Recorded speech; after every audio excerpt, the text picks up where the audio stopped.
कोरेगाव भाडेराव साहेब. तर कामाच्या निमित्तामुळे कधी साताऱ्याला येऊ नाही शकलो मी 7-8 वर्षापासून.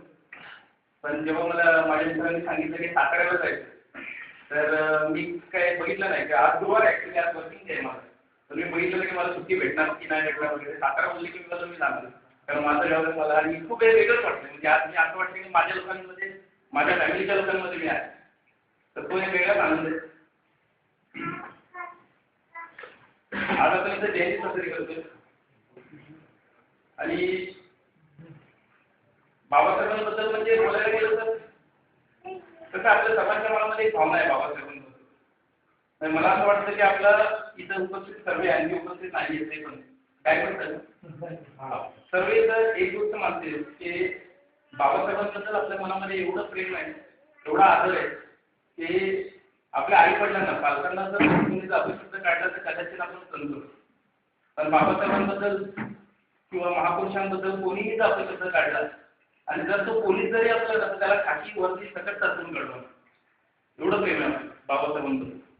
पण कसं झालं, आपण बाबासाहेबांबद्दल प्रेम आहे, पण समाजाने कधी बाबासाहेबांना जाणून घेण्याचा जास्त प्रयत्न नाही केला.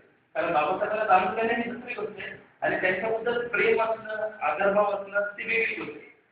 तर जेव्हा आपण जयंती साजरी करतो जसं सरांनी सांगितलं की संध्याकाळी खूप गर्दी होणार आहे. ती गर्दी आवरावी लागणार आहे. जेव्हा हायवेवर जाऊ नका म्हणून आवरावी लागणार आहे, एवढी गर्दी असणार आहे. तर हे कसं एक सेलिब्रेशन झालं, जयंती म्हणजे एक उत्सव झाला.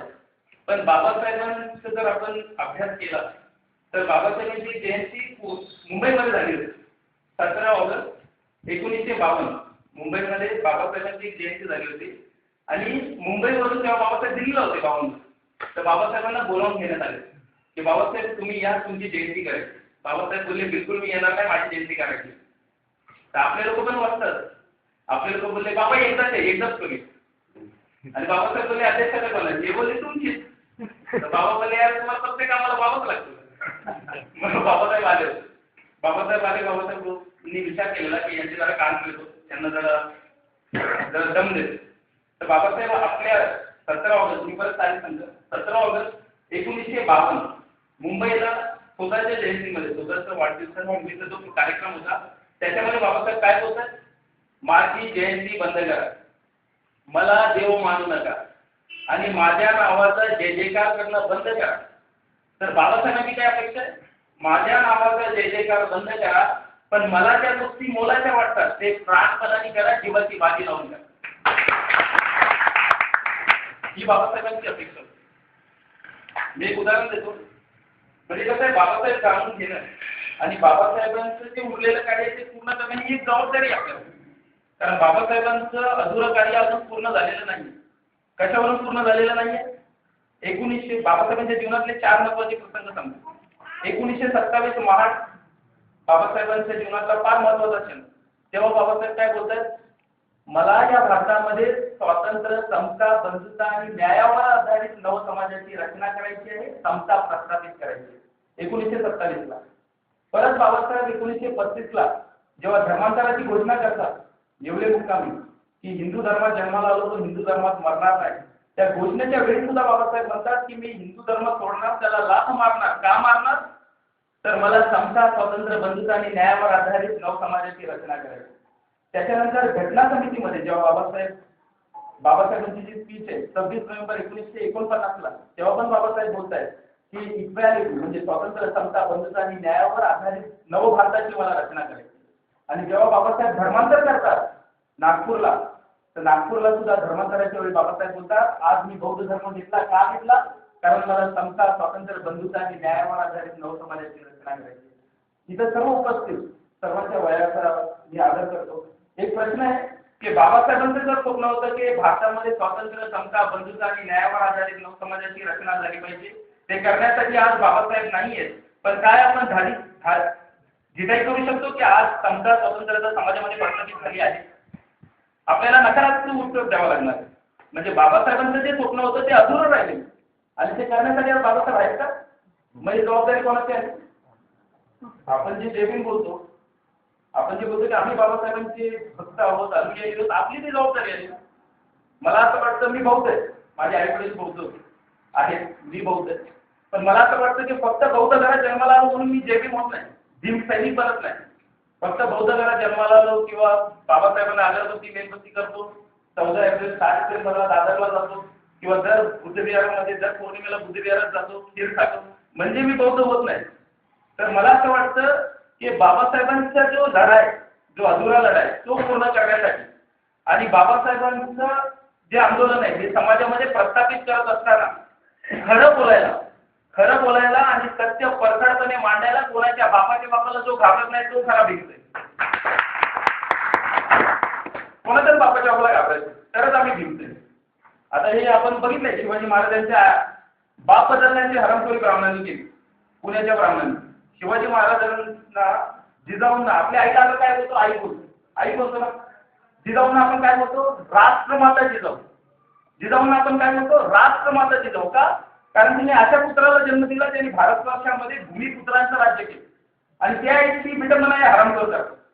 मला असं वाटतं हे ब्राह्मण हरामखोरी करू शकतात कारण ते तुमच्या आमच्यासारख्या आईच्या खुशीतून जन्माला आले नाही, तर ते ब्रह्माच्या लाडीतून उत्पन्न झालेले लगडलूच आहेत आणि त्यामुळे ते त्याच्या लफडी करतात.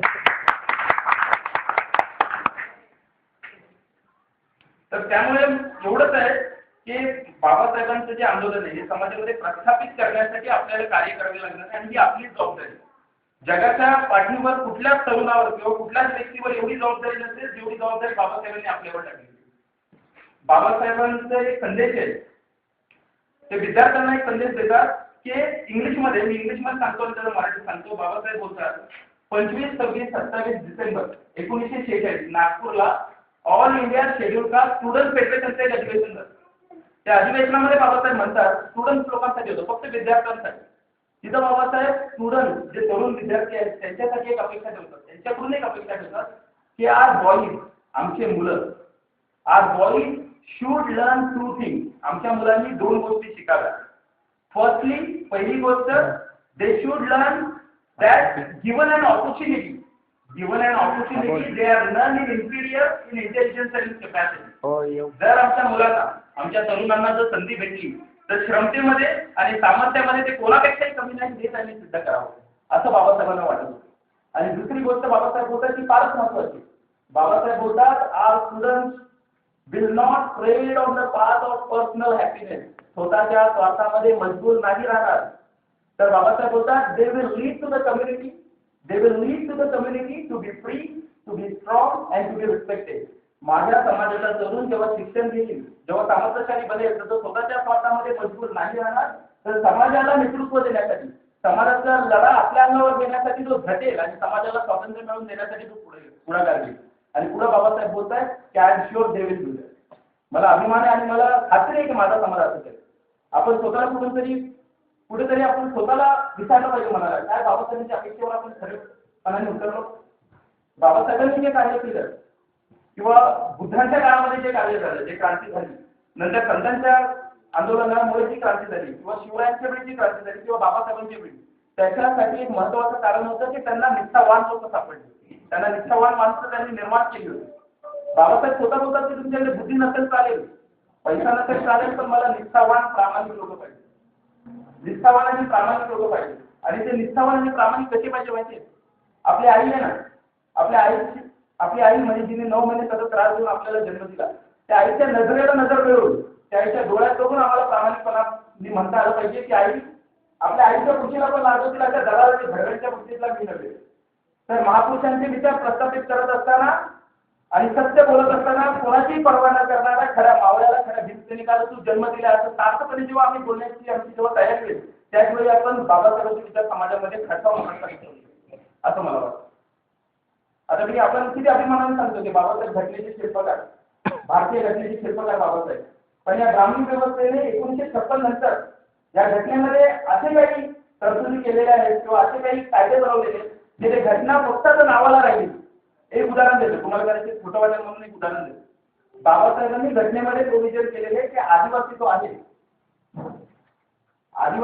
भारतातला, त्याच्यासाठी बाबासाहेबांनी एक कायदा बनवला की आदिवासी हा शिकलेला नाही, तो जंगलात राहतो, तो निरक्षर आहे, त्याला काही समजत नाही. तर बाबासाहेबांनी आदिवासीसाठी एक लँड एक्विजिशन ऍक्ट बनवलेला संविधानामध्ये आणि त्यात दिलेलं की आदिवासीची जी जमीन आहे, जंगलातली जी जमीन आहे, ते उद्योगपती तर काय भारत सरकार पण घेऊ नाही शकत असा कायदा बाबासाहेबांनी बनवला. उद्योग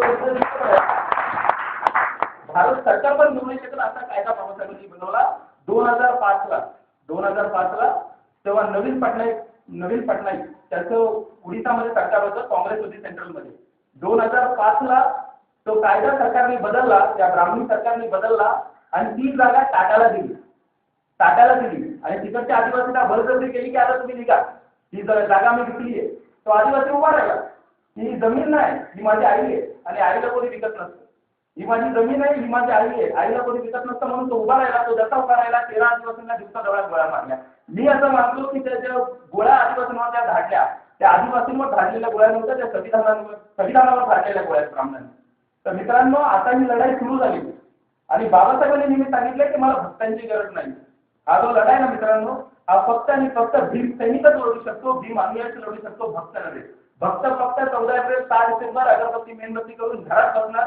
14 एप्रिल आणि 6 डिसेंबरला बाहेर निघतात. बाकी 365 दिवस 63 दिवस काय करतात आपल्याला सगळ्यांना माहिती आहे. पण आम्ही असं समजतो की आपण भीम अनुयायी आहोत, आपण भीम सैनिक आहोत आणि आपली ही लढाई 365 दिवस आपली चालली पाहिजे आणि समाजामध्ये आपण बाबासाहेबांचे विचार प्रस्थापित करण्यासाठी सज्ज राहिलो पाहिजे. एवढीच माझी अपेक्षा आहे. एवढं बोलून मी थांबतो. धन्यवाद.